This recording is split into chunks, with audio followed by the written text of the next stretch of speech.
नमस्कार दोस्तों, स्वागत है यूट्यूब चैनल गूगल स्टडी में। मैं आपके साथ गौरव। और कैसे हैं आप सब? एकदम अच्छे होंगे, एकदम बढ़िया। पढ़ाई एकदम अच्छी चल रही होगी और आपने वीडियो पिछला देखा होगा। यदि नहीं देखा है तो आप उसको देखना वापस, क्योंकि उससे नेक्स्ट हम आगे की शुरुआत करने वाले हैं। किस तरीके से हमारे पॉइंट बनेंगे अगले, उनके बारे में बात करेंगे।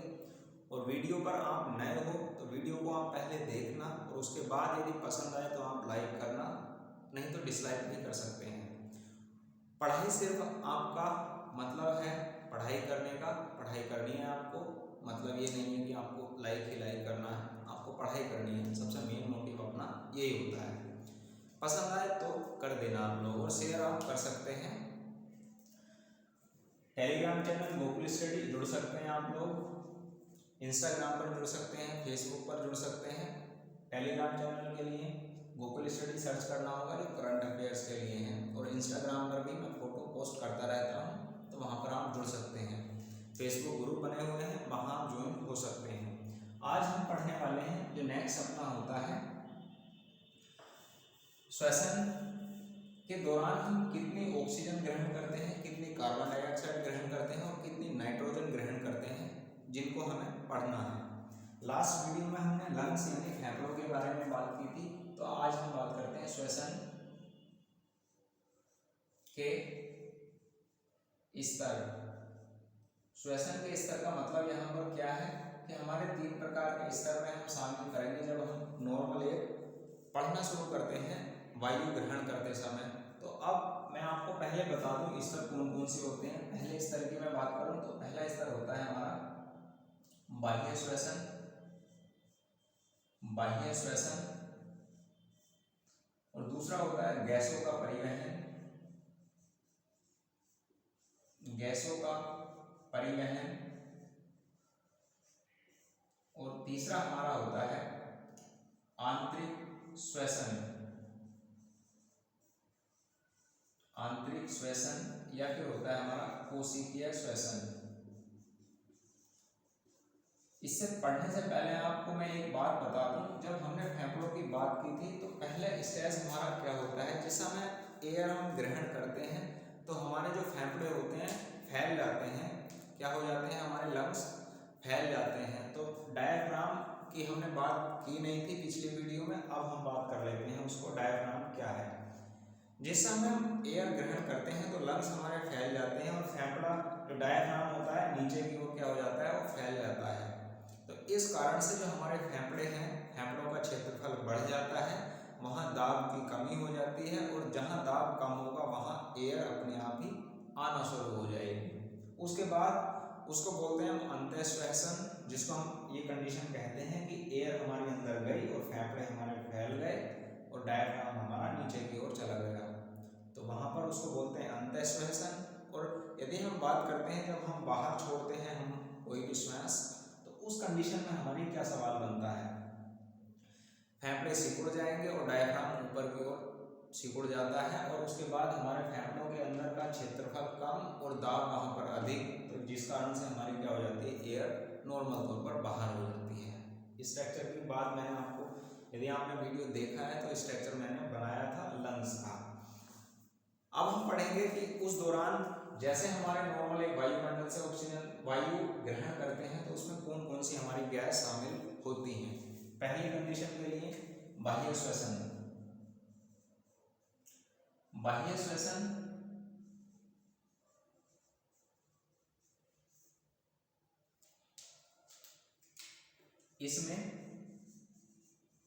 इसमें सीधे वायुमंडल से प्राप्त करते हैं। वायुमंडल से प्राप्त करते हैं।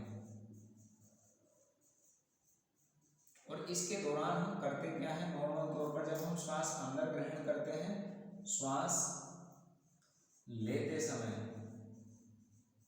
ये पॉइंट याद आपको रखने हैं, लेते समय और उसके बाद श्वास छोड़ते समय।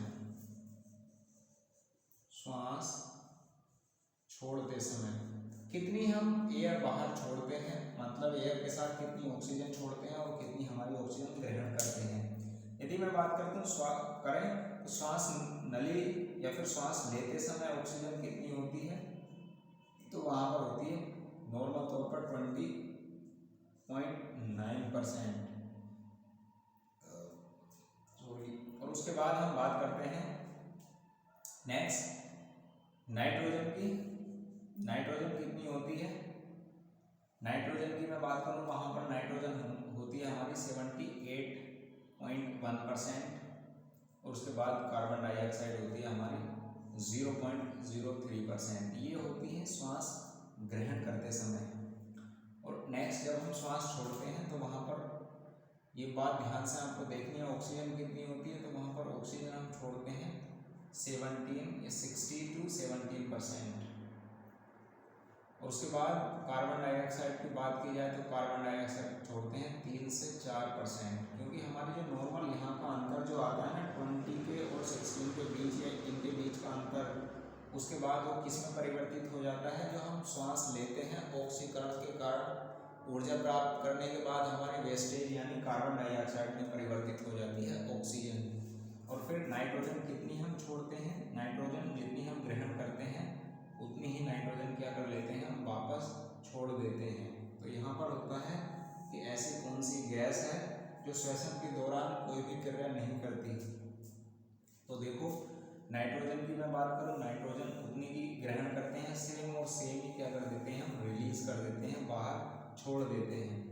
तो कौन सी गैस है? श्वसन के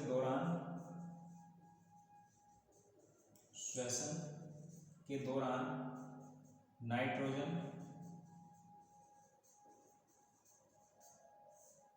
का प्रयोग नहीं होता है। ये ऐसे कि सेम की सेम क्या हो जाती है? हमारी बाहर आ जाती है, कोई इफेक्ट नहीं पड़ता है इसकी कंडीशन में। ये है हमारा बाह्य श्वसन, जिसमें श्वास लेना और श्वास छोड़ना शामिल होता है। उसके बाद हमारा दूसरा है गैसों का परिवहन। किस तरीके से हम गैसों का परिवहन करते हैं? गैसों के परिवहन के संबंध में यदि मैं बात करूं, गैसों के परिवहन, यहाँ पर ट्रांसपोर्टेशन ऑफ गैस इसको इंग्लिश में बोलते हैं। इंग्लिश में आप खुद ही इसको टाइप करना, और ज़रूरत हो तो आप कमेंट्स में बता देना मुझको कि इंग्लिश में भी लिखवाना है साथ के साथ, क्योंकि वहाँ पर टाइम थोड़ा सा अधिक लग जाएगा, इसलिए मैं एक ही लैंग्वेज में लिख देता हूँ। इंग्लिश में बोलते हैं इसका ट्रांसपोर्टेशन ऑफ गैसेस। पहली यदि मैं बात करूँ तो हमारी ऑक्सीजन कितने % हमारी हीमोग्लोबिन के साथ क्रिया करती है? तो यहाँ इसमें 98.5% ऑक्सीजन हीमोग्लोबिन के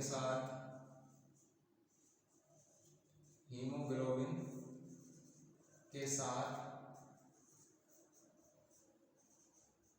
क्रिया करती है।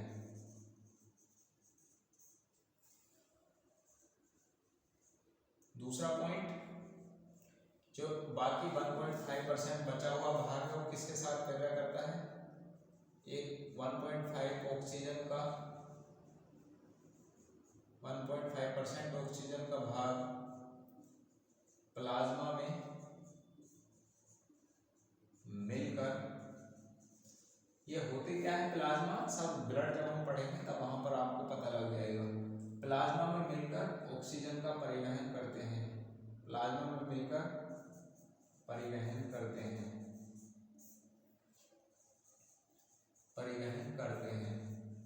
और ये हीमोग्लोबिन क्या है? हीमोग्लोबिन एक रक्त का भाग है जो ब्लड में मिला होता है, जिसके कारण नॉर्मल तौर पर लौह धातु इसमें पाई जाती है हीमोग्लोबिन में।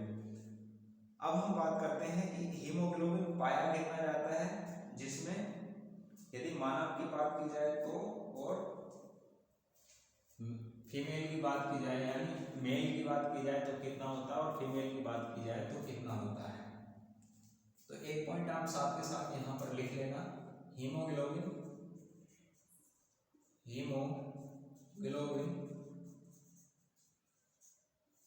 आरबीसी का भाग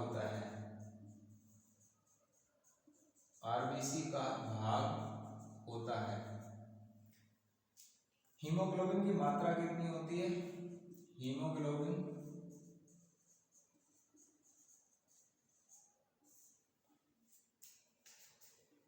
पुरुषों में 15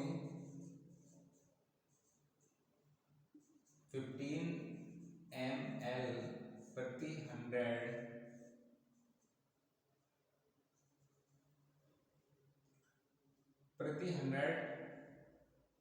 ml ब्लड, यानी 100 ml में हीमोग्लोबिन पुरुषों में कितना होता है, 15 ml होता है। ये बात आप लोग याद रख लेना है। 15 ml नहीं, इसको बोलते हैं 15 ग्राम होता है ये प्रति 100 ml ब्लड में। और महिलाओं की बात की जाए, महिलाओं में कितना होता है, महिलाओं में यह है 12 ग्राम पर 100 ml होता है।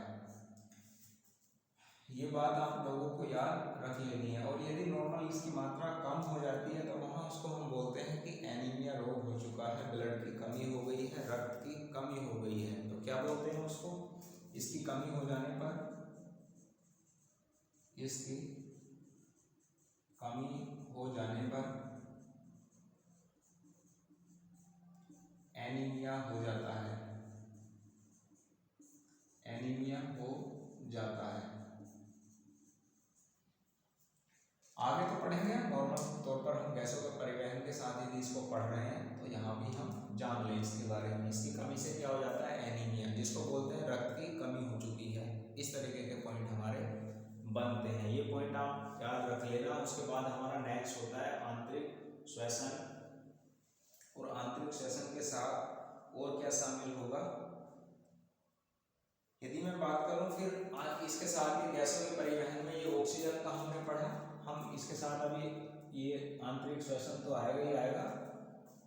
यहाँ पर कोशिकीय श्वसन बोलते हैं इसको। उसके बाद हम बात करते हैं कार्बन डाइऑक्साइड के संबंध में। कार्बन डाइऑक्साइड का परिवहन, क्योंकि अभी हमने किसके बारे में बात की थी ऊपर, ऑक्सीजन के परिवहन के, O2 के परिवहन के बारे में। अब हम बात किसके बारे में करेंगे, CO2 यानी कार्बन डाइऑक्साइड के परिवहन किस तरीके से होता है। तो इसका कई रूपों में प्रयोग होता है कार्बन डाइऑक्साइड का, कि कार्बोनेट के रूप में, कार्बोनिक अम्ल के रूप में। तो हम अब बात करते हैं किसके संबंध में, कार्बन डाइऑक्साइड का परिवहन किस रूप में होता है। तो सबसे पहला यह है, फेफड़ों को प्रभावित करने वाली गैस होती है, यह फेफड़ों को प्रभावित करने वाली गैस होती है, यह फेफड़ों को प्रभावित करने वाली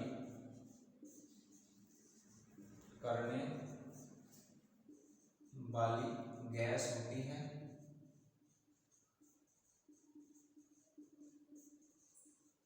और इसका 70% जो भाग होता है, 70% भाग कार्बोनेट के रूप में प्रयोग करते हैं। 70% कार्बोनेट के रूप में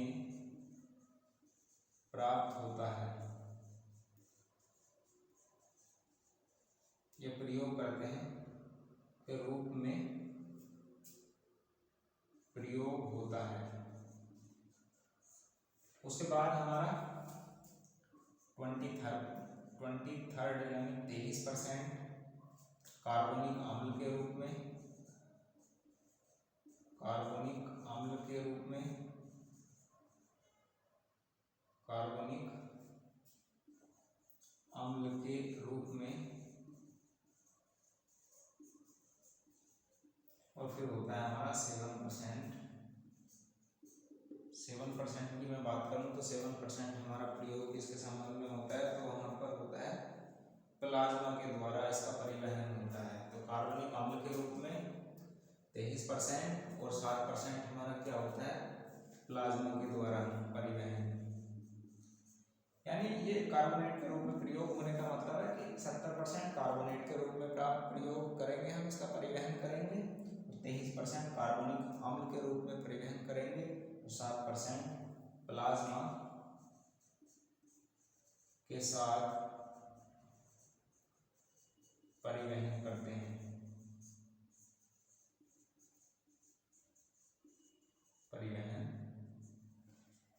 ये पॉइंट याद आप रख लो और बढ़िया एग्जाम के पॉइंट ऑफ व्यू से अच्छे पॉइंट होते हैं ये। इतने इतने इतने जितने परसेंट लिखा है ये फेफड़ों को प्रभावित करने वाली गैस होती है। इसका स्क्रीनशॉट आप ले सकते हैं। फिर उसके बाद हम नेक्स्ट बात करेंगे किसके संबंध में, आंतरिक परिवहन, आंतरिक श्वसन या फिर कोशिकीय श्वसन। स्क्रीनशॉट लिया आपने। कोशिकीय श्वसन, आंतरिक श्वसन के बारे में हम देखते हैं। कोशिकीय श्वसन के बारे में यदि मैं बात करूं तो होता क्या है, तो यह किसमें होता है, ये बात ध्यान से आप समझ लेना। नाम से आपको दिखाई दे रहा होगा, यह है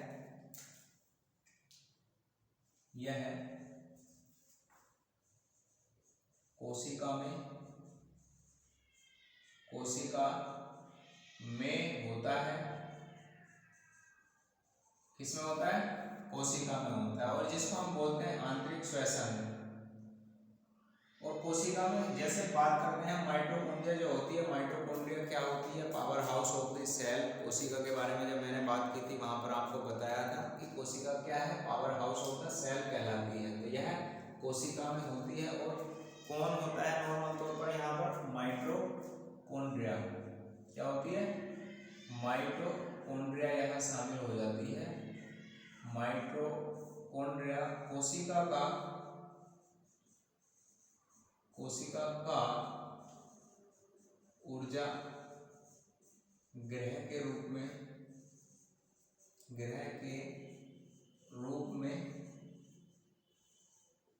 कार्य करती है। ये लास्ट वीडियो में मैंने बात की थी, और वहां पर यह कोशिका से किस रूप में हमें एनर्जी प्रदान करती है, यह है कोशिका से एटीपी के रूप में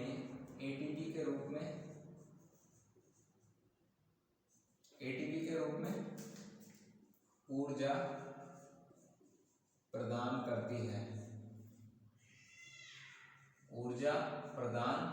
करती है। ये पॉइंट किसके संबंध में, कोशिका श्वसन के। अब हमारी बात कहां पर आती है, जो कोशिका श्वसन है नॉर्मल तौर पर, और इसके अंदर क्या शामिल होता है। तो कोशिका श्वसन के यदि मैं बात करूं, कोशिका श्वसन के साथ ही ऊर्जा का जो लास्ट स्टेज है, जिससे हम कहते हैं कि ग्लूकोज का जो अगला स्तर है, उसको किस रूप में होता है, तो एटीपी के रूप में होता है। इसकी फुल फॉर्म होती है एडिनोसिन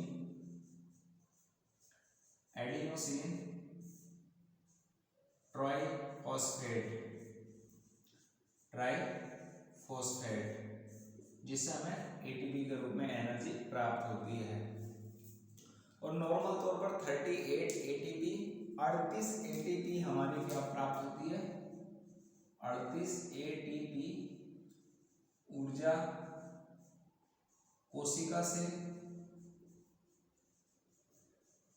कोशिका के माइटोकॉन्ड्रिया से प्राप्त होती है।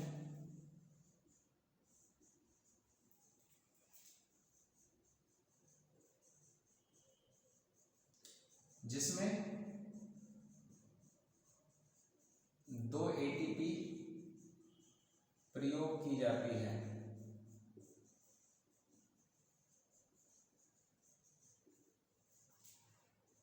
और 36 एटीपी का शुद्ध लाभ होता है।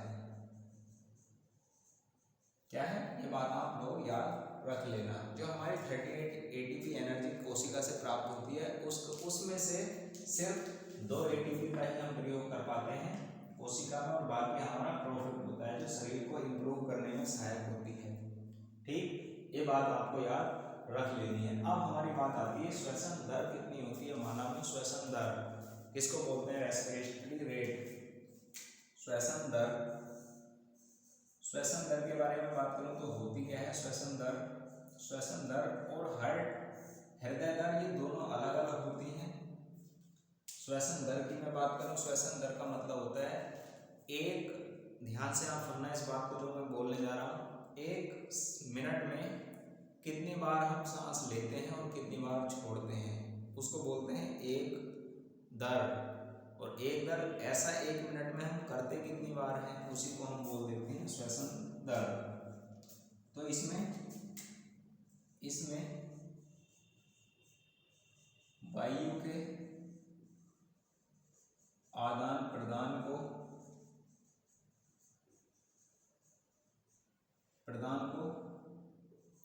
सम्मिलित करते हैं। कहने का अर्थ यहाँ पर क्या है कि हम कितनी हमारी श्वसन दर होती है, तो नॉर्मल 16 से 18 बार प्रति मिनट। यहाँ पर मैं बात करूँ 16 से 18 बार का अर्थ है एक बार हमने सांस वायु ग्रहण की और उसके बाद एक बार छोड़ दी बाहर, उसको बोलते हैं एक सिंगल टाइम। और अगले ऐसा हम कितनी बार कर लेते हैं 1 मिनट में, 16 से 18 बार तक हम कर लेते हैं। एक स्वस्थ और वयस्क मनुष्य की मैं बात कर रहा हूँ, यहाँ पर कितनी होती है 16 से 18 बार प्रति मिनट होती है। ये बात आप लोग याद रख लेना। अब बात आती है हमारे की कि इस दौरान हम कितनी वायु 1 मिनट में हम कितनी वायु क्या करते हैं, नॉर्मल तौर पर एक बार में हम कितनी वायु का इस्तेमाल कर लेते हैं। तो यहाँ ध्यान से आप लोग देखना, एक बार का मतलब है इसमें इनपुट भी शामिल होगा प्लस आउटपुट भी शामिल होगा, यानी एक बार ग्रहण करने प्रवेश करने का, एक बार बाहर छोड़ने का, ये सब शामिल होंगे सिंगल वन टाइम्स में। तो एक बार में 500 ml वायु का आदान प्रदान होता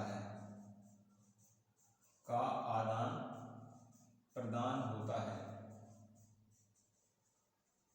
ये बात आप लोग याद रख लेना, क्योंकि एग्जाम में सवाल किस तरीके से बनता है, ये श्वसन दर वाला और एक बार में कितनी 500 ml वायु आदान प्रदान हम करते हैं, 500 ml वायु का। अब बात आती है क्या इससे अधिक भी प्रयोग की जा सकती है, तो बिल्कुल कर सकते हैं। आपने देखा होगा, यदि हम बात करें यहाँ श्वसन दर को हम साथ लेंगे, फिर उसके बाद हम अगली पॉइंट की बात करेंगे। तो श्वसन दर जैसे हमने बात करें तो अधिक जैसे दौड़ते हैं या फिर कठिन कार्य करते समय श्वसन दर हमारी बढ़ जाती है, तो उस दौरान हमारी जो एयर है उसका रेशियो क्या होने लग जाता है, बढ़ना शुरू हो जाता है। तो हमारी कठिन कार्य करते समय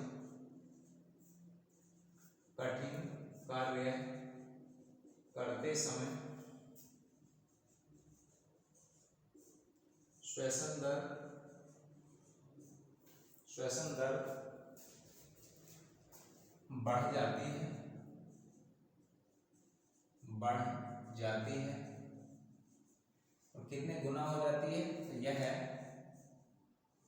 20 से 25 गुना तक हो जाती है,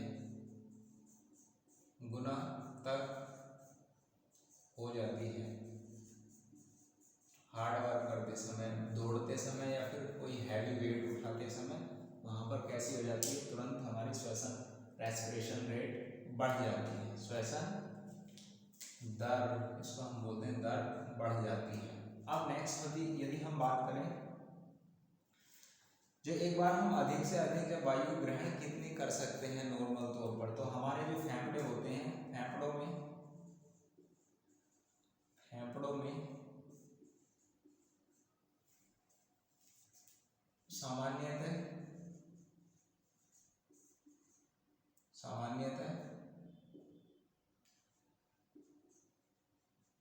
1200 ml वायु हमेशा रहती है। चाहे आप कितना ही जोर से जोर तक निकाल लें, मतलब सांस है ना उसको बाहर जितना ही आप छोड़ दो, तब भी हमारी कितनी रहेगी, 1200 ml तक एयर स्टोर रहती है हमारे फेफड़ों के अंदर।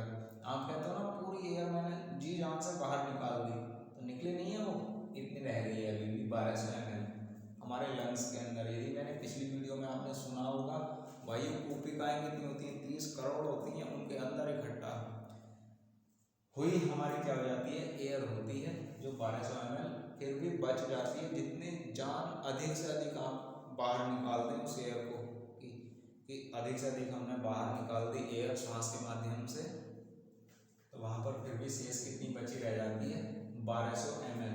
और अब बात हमारी आती है कि सबसे अधिक हम कितनी स्टोर कर सकते हैं। तो फेफड़ों में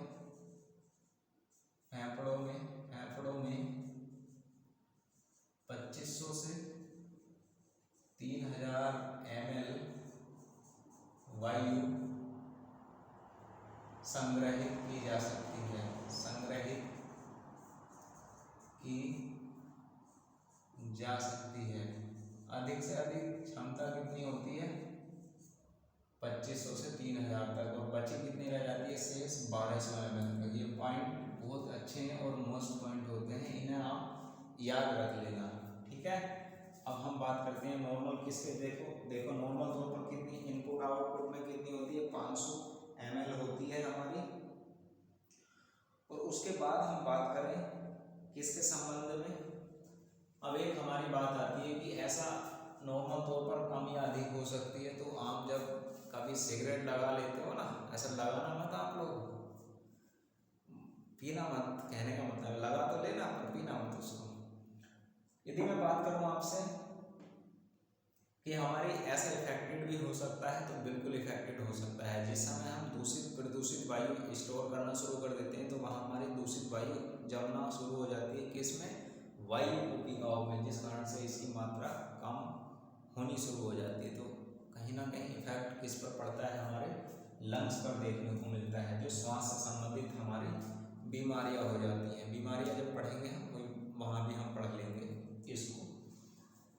अब हम बात करते हैं, ये वैसे नॉर्मल तौर पर अपना कंप्लीट हो जाता है एक, जिसको हम कहते हैं कि किस तरीके से श्वसन होता है, कितनी वायु हम ग्रहण करते हैं, कितनी छोड़ते हैं, ये तो कंप्लीट हो जाता है।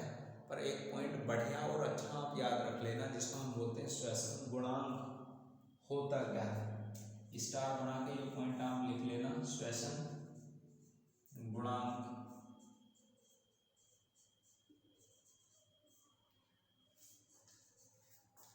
रेस्पिरेशन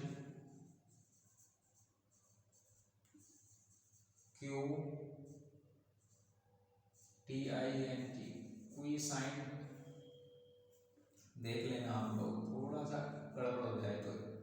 ये रेस्पिरेशन रेट क्वाइसेंट यानी श्वसन गुणांक होता क्या है, RQ क्या होता है। तो ये बात आप लोग याद रख लेना, RQ होता है जितनी हम नॉर्मल तौर पर ऑक्सीजन ग्रहण करते हैं उसका, और जितनी हम कार्बन डाइऑक्साइड छोड़ते हैं उसका अनुपात हमारा श्वसन गुणांक कहलाता है। यहाँ पर CO2 की गई उत्सर्जित मात्रा